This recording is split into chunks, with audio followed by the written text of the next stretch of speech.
lugar y sobre todo por todas las cosas que de pronto se pueden contar respecto a ellas. ¿Estamos de acuerdo? ¿Habían escuchado hablar de este lugar? ¿Habían entrado alguna vez? No. Otros lugares, sí. Algunos parecidos, ¿verdad?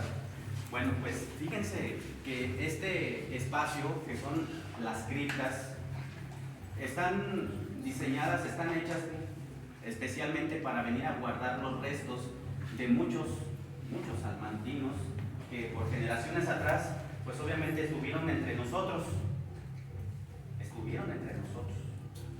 aunque en algunas ocasiones todavía puede que estén, ¿sí? Pero hay algo interesante al respecto de este lugar.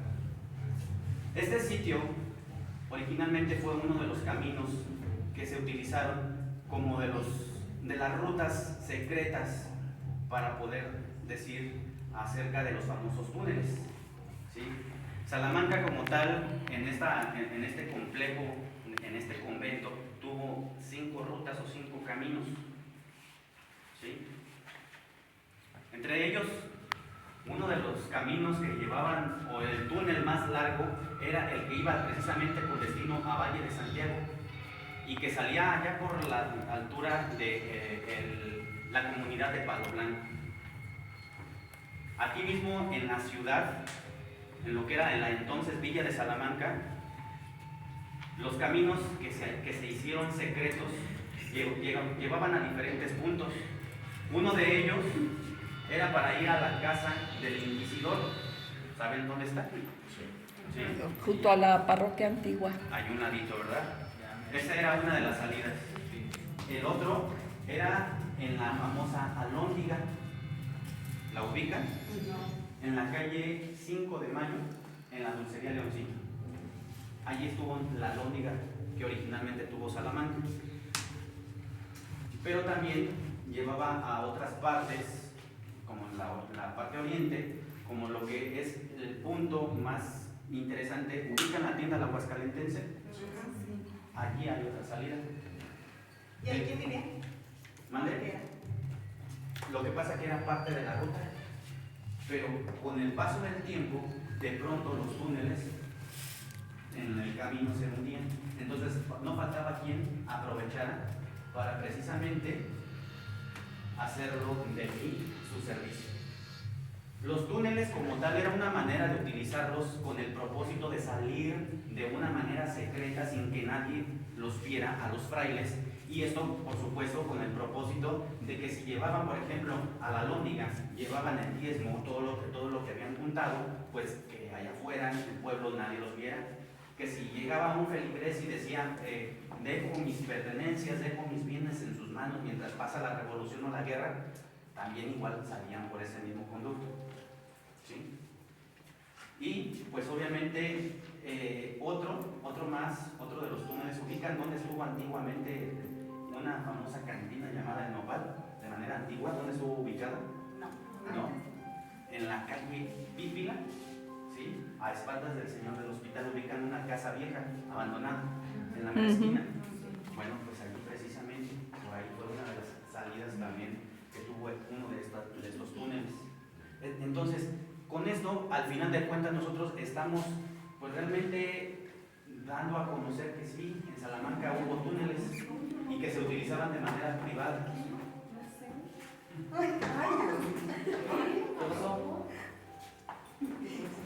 Hace un rato yo les platiqué a ustedes, estábamos en el retablo de las ánimas benditas del purgatorio, ¿se acuerdan? ¿Se acuerdan que también les platiqué respecto a que muchas veces los salmantinos se encomendaban a las ánimas? Bueno, pues entonces, esta no es cosa fuera de la realidad. Sépanse ustedes que precisamente aquí, en este lugar, se aparecen varios personajes, entre frailes y personas civiles como cualquiera. Les debo de contar algo. ¿Han escuchado ustedes esa famosa historia de las misas de medianoche? Sí. ¿Han escuchado esos llamados en la madrugada? ¿Las campanas las han escuchado? Bueno, pues es que precisamente no es cosa de de la fantasía, sino que en realidad existieron y han existido y seguirán seguramente existiendo estas misas en la madrugada. Son días especiales, muchas veces se hacen en los viernes, sobre todo en la Cuaresma. Les quiero platicar una historia. Yo los invito a que se pongan un poquito cómodos y sobre todo que utilicen su imaginación, ¿sí? A que todos estemos pendientes, porque justamente vamos a conocer la leyenda de una mujer llamada Juanita, ¿sí? La cual en esa ocasión, aquella mujer era una salmantina que era nacida a finales del siglo XIX y principios del XX. Y aquella mujer, una mujer salmantina sumamente devota, una mujer que indiscutiblemente siempre tuvo esa afinidad de estar consagrándose a Dios. Juanita, quien había nacido en la calle de las Carreras, en aquella ocasión, esta mujer, en la noche, escuchó precisamente las voces y escuchó las campanas desde su casa, quien vivía en la calle de las Carreras. Una mujer que en esa ocasión, entrándole el sueño, imagínense ustedes, en aquella ocasión había estado muy cansada y cuando se fue a dormir, apenas quedó acostada en su cama, resulta ser de que ella en esa ocasión,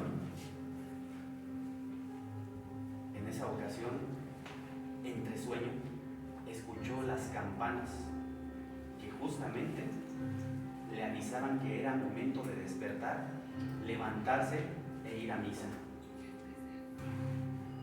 Aquella mujer apenas escuchó la primera llamada y rápidamente se colocó las sandalias y se fue en marcha, saliendo de su casa con dirección precisamente a la iglesia de San Agustín. Cuenta la leyenda que aquella señora en el camino escuchó la segunda campanada, la segunda llamada, y así, de esta forma, apresuró su paso y trató de hacer lo más rápido posible hasta que finalmente llegó aquí a la iglesia. Y en la iglesia, justamente aquella señora encontró que todo casi estaba en penumbras, casi todo, salvo unas cuantas luces de vela que iluminaban el camino. En ese momento, aquella mujer tomó una de las bancas casi de la entrada también, y allí, en ese punto, en ese lugar, sacó su breviario, sacó su rosario y se puso a rezar. El sacerdote todavía no aparecía. Hizo su misa de los 5 minutos previos, y luego, en ese instante, aquella mujer cierra su breviario y al levantar la vista, justamente ve que aparece el sacerdote en el altar. En ese instante, cuando llega el fraile, se coloca en el altar, pero algo curioso estaba sucediendo. Ese fraile nunca dio la cara a la feligresía. Siempre estuvo allí en ese punto, en el altar, haciendo la oración. Algo también extraordinario que ocurría era que en ese momento la misa se estaba celebrando en latín, pero para doña Juanita no se le hacía cosa diferente, no se le hacía nada extraño. Esto debido, por supuesto, a que ella conocía perfectamente bien esta lengua. En esa ocasión, todo iba bien, pero de pronto, Un hombre que parecería ser que fuera el sacristán se acercó a ella y colocándole su mano en el hombro, le dijo: Señora, haga favor de salir de este lugar antes de que sea demasiado tarde. Déjeme escuchar, no se meta. Para doña Juanita creía seguramente que esto era una falta de respeto, pero aquel hombre vuelve a hacer otra vez, vuelve a decirle que se retire. Haga favor de salirse de este lugar, por su bien, salga de este sitio antes de que sea demasiado tarde. Ya le dije que me deje en paz. Pero viendo a aquel personaje, que aquella mujer no entendía el mensaje, entonces le volvió a replicar y le dijo: señora, creo que usted no se ha dado cuenta en qué momento ha llegado a esta iglesia, que no se ha dado cuenta que todos los que se encuentran aquí presentes no son personas vivas, que no se ha dado cuenta que todos los que están aquí en este momento son personas muertas. Váyase de aquí antes de que sea demasiado tarde. Y cuenta la leyenda que aquella mujer, poco a poco, al empezar a ver a su alrededor, iba caminando hacia dentro de la iglesia, que en lugar de precisamente salir, iba hacia adentro, prácticamente hacia el altar. Sin querer, aquella mujer chocó con el fraile y dijo el sacerdote: Órate, frate, hermanos.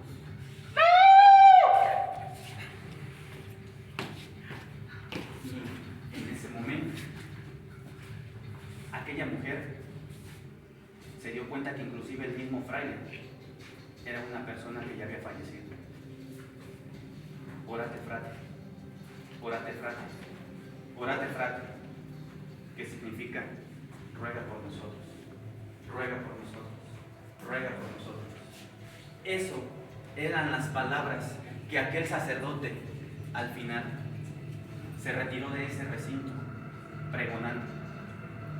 Cuenta la leyenda que aquella mujer, cuando salió de la iglesia en la calle, se encontró con un famoso velador que le llamaban el Sereno, quien posteriormente fuera quien la llevara a su casa.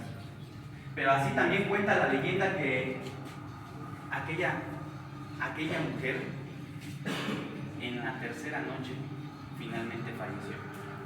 No sé si para su mala o buena suerte, aquella señora, sus restos fueron depositados en esta iglesia. Muy seguramente es a una de ellas que hayan ustedes logrado ver, o muy probablemente escuchar. Tengan mucho cuidado y fíjense sobre todo a quién saludan o a quién voltean a ver. Y si escuchan algún ruido, no griten, mejor yo les recomiendo que hagan y eleven una oración a las ánimas benditas del purgatorio. Esta es una de las leyendas que existen en este lugar, seguramente de cientos que hay. Pero ¿qué les parece si vamos a dar un pequeño recorrido por el interior y luego salimos de aquí?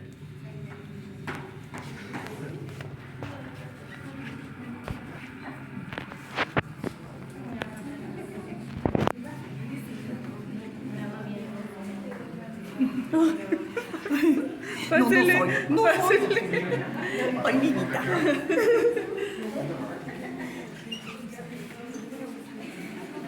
¿Qué tiene? Todas las tumbas que aquí en este cielo se encuentran, todas las viejas, son de salmantinos, salmantinas, pero que indiscutiblemente fueron personajes de bien, personas que hicieron y lucharon por el progreso de Salamanca desde diferentes puntos y ángulos de la vida.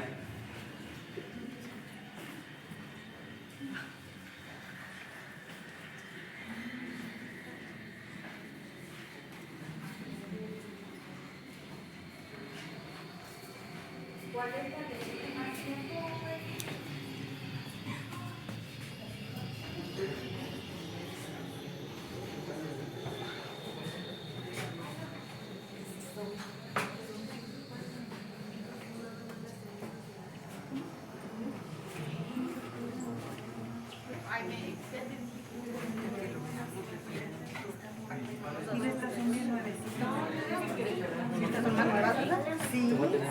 escribió en 1936. Espérate, que no te da miedo. En la Villa Aguascalentenses, ahí hay un pedacito de túnel, de este tamaño. Muchos de ellos ya fueron clausurados, tapados. El caso es de que el desarrollo de la misma sociedad, la urbanidad, No, hay que ir a ver qué es eso. han provocado ¿Qué? han provocado obviamente la tubería, por ejemplo, de drenaje, Aquí, el agua y demás, hayan borrado testimonios en las calles principales. Con cuidado. Fíjense que hay algo bien interesante en el cual me gustaría mostrarles antes de salir de aquí. Precisamente Salamanca pues ha tenido muy buenos escritores, muy buenas personas para la literatura, y justamente me refiero a José Coelho Rojas Garcidueña. ¿Alguien le suena ese nombre? Sí. ¿Sí? Pues aquí precisamente está su cripta. ¿Sí? Es uno de los, podríamos decirle para nosotros que nos gusta la historia, definitivamente como uno de los pioneros o padre de la historia moderna. ¿Sí? Hizo muy buenas investigaciones acerca de la historia de Salamanca y pues escribió varios libros que indiscutiblemente uno de ellos es Salamanca, recuerdos de mi tierra guanajuatense. Eso se lo recomiendo muchísimo si es que queremos conocer un poquito de la historia de Salamanca. ¿Sí? Y pues bueno, venga. ¿Cuál es la una que tiene más tiempo, Jaime? ¿Perdón? La una que tiene más tiempo. La urna O que la tiene... persona sí que tenga más tiempo aquí. Estas criptas, relativamente todos los cuerpos o los restos que se encuentran aquí son a 1970, 1980, no más atrás, porque originalmente... Ay, no, 1947. Yo vi una de 1917. ¿O será pero cuando nació? yo creo, sí, porque por ejemplo esa es 1940, no, 1910, 1994, pero es el año en el que finalmente primero nace y luego fallece. Es que estas criptas